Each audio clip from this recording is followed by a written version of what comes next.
So what do you think this little couch is here? It's to hold my nice little physical copy of Knights of the Old Republic, because today we're going to be doing an ultimate modding guide.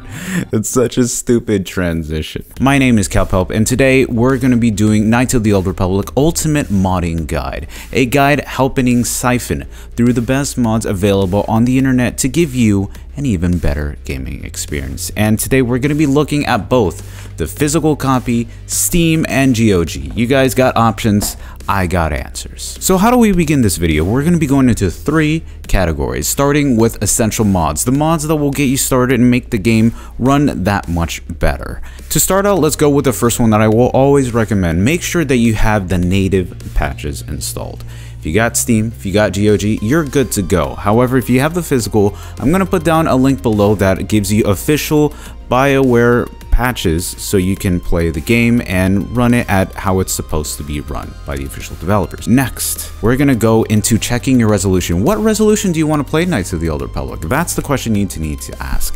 1080p, 1440p, ultra wide resolutions, the choice is yours. And we're going to be using a program called Unis. If you saw my Knights of the Old Republic 2 video, you saw that I use the same exact Unis, and if you have installed it there, same process. But if not, Unis searches your directory to install Knights of the Old Republic, and it allows you to install at that specific resolution. Please keep in mind though, for example, if you're trying to stream at, let's say, 1080p, but on your own time you wanted to play 2560 by 1080, you cannot change resolutions on the fly like that. So you have to have 2 separate directories, which is what I did, and have that remedied. The third one we're going to go into is installing the Knights of the Old Republic community patch. This is an unofficial patch that fans have done to kind of tie in anything that BioWare hasn't captured, because quite frankly, the fans know what's up more than the companies don't. And finally, we're going to go into the restoration mod by ZM90. Not as extreme as Knights of the Old Republic 2 with its content, but there is a couple things that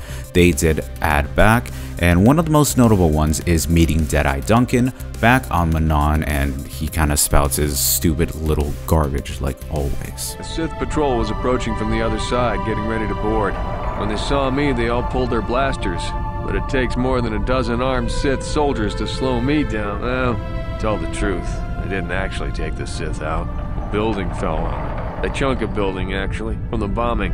Crushed the whole bunch of them. Very messy. Alright, so you got the game running nicely. You should be okay. But we can make it better, and this is why we're going to go into engine and UI changes. That way to make things run a little bit nicer and a little bit easier for your eyes. The first one is going to be the Knights of the Old Republic High Resolution by NDixUR. I love that name. If you played the original Knights of the Old Republic on PC, you know that the menus are tiny, minuscule, and just a pain in the ass to play. However, with this mod, it brings it back to the Knights of the Old Republic 2 look, and just kind of blows up everything at that native resolution, so you don't have to squint your eyes. What am I trying to look at? I can't see. Makes it that much easier, so I think you guys will appreciate that. And the second one we're going to be going into is KOTOR 1 Remastered AI by Nailvox, and this is pretty cool. What this does, it's gonna bump up all of the FMVs into the specific resolution that you put. 1080p, 1440p, ultra wide resolution. It's got a ton of resolutions, and you got options.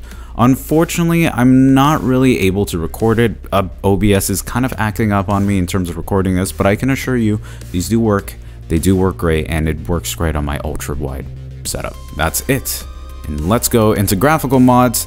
Let's pretty up the game. You guys got it running pretty solid, but it's gotta look good. And what we're gonna go into is Ultimate Character Overhaul Redux by Shining Red, the homie who has helped us back in the Knights of the Old Republic 2 video.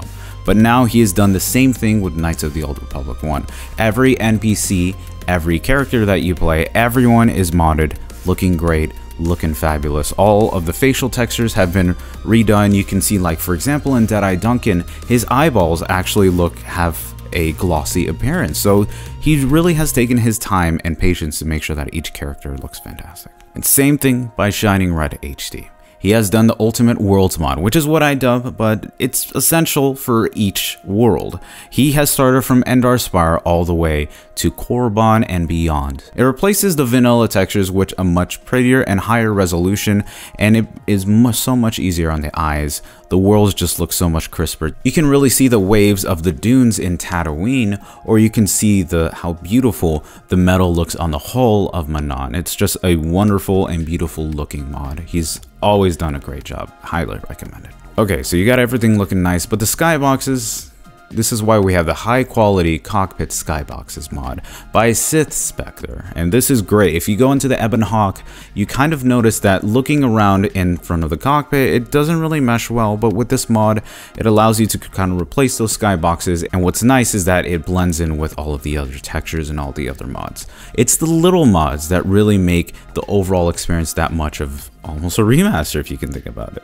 But how are you going to fight your enemies? How are you going to fight with little blocky blocks? That's why you need the high quality blasters also by Sith Spectre, replacing every other blaster with a much nicer, much more appealing look. I've never really liked the vanilla blasters since launch, but he's done a great job. And the best part, so if you got your boy Canderous and you're fighting with him, you have a revolving barrel on his blaster, probably one of the best blasters in the entire game. And to wrap this graphical quality, we're going to be going into high quality nebulas and stars by Kexicus, and we've already looked at him before, but if you remember going pew pew pew pew on all of the Sith fighters, you can also see that it just replaces all the textures and makes it look that much more like space. You see nebulas in the background, you see stars going back and forth. It really looks like a star field, which is how it should be. And I have honorable mentions for you this time. These are optional ones. Not a lot of people will like these, but these are my personal take. So there are 3 mods that I want to check out. And the first one is going to be an HK47 Old Republic mod. And this is going to look more of like his redesign in the Old Republic. A lot of people might not like this as much as they might. And I get it, it's not an appealing art style for many people, but I love how clean it looks. When you talk to him, it just looks that much more appealing. It's definitely great. And what's nice is that there's a hybrid edition, so you can have one that looks very similar to his HK47 look, but having the art style of Old Republic. So it's a nice in-between. Fen Harel has came through with his own character modding and own character overhauls, and this is only for the main party. But what's nice is that it's a little bit more of a redesign. It's a little bit more out there than what they should be, but it's very, very nice looking. One of my favorite ones is Bastila. She looks that much smoother, cleaner, much more beautiful. You can see her eye makeup, she has eyeshadow. Great job. And my last one, this is my personal take, Jedi from the Start by Darth B. Damn Man. A problem that I had with Knights of the Old Republic is that the level cap is 20. In the first 10 levels, right when you reach up to Dantooine, you have a blaster class, but the next 10, you go and being a Jedi. And the problem with that is that you have 10 levels that are accounted for with force powers and feats that you can't really use. So by going to Jedi from the start, you not only have those Jedi feats and powers, you have a lightsaber from the beginning, as well as some robes. So if you want to start from a Jedi in the beginning, it might not fit canonically with the story, but I think gameplay wise it's that much better. And there we go, that is everything you need to know about Knights of the Old Republic modding. What did you guys think? Did you think that I missed something? Maybe I didn't, I don't know. You know. But put in the comments down below, maybe there's something you like. And if you want to check out my social media, the Kelp Help social media, whatever the hell that is, Twitter, Twitch, everything is down below. We also have a Discord. Come chat with everyone, Knights of the Old Republic, talk with the community, talk with us.